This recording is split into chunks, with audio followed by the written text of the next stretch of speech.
Kryeministri Rama këtë të ende ka zhvilluar një takim me Papa Leonin e 14. Edhe gjatë këtij takimi, Rama ka qenë i shoqëruar nga bashkëshortja e tij, Linda Rama, dhe djali i tyre.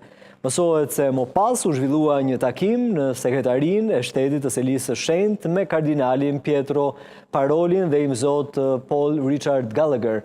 Në bisedimet e përzemërta u vënë duke marrëdhënia e mirë ekzistuese ndërmjet Selisë së Shenjtë dhe Republikës së Shqipërisë dhe u trajtuan tema me interes të përbashkët që lidhen me marrëdhëniet ndërmjet bashkësisë kishtare dhe asaj civile, njofton zyra e shtypit të Selisë së Shenjtë.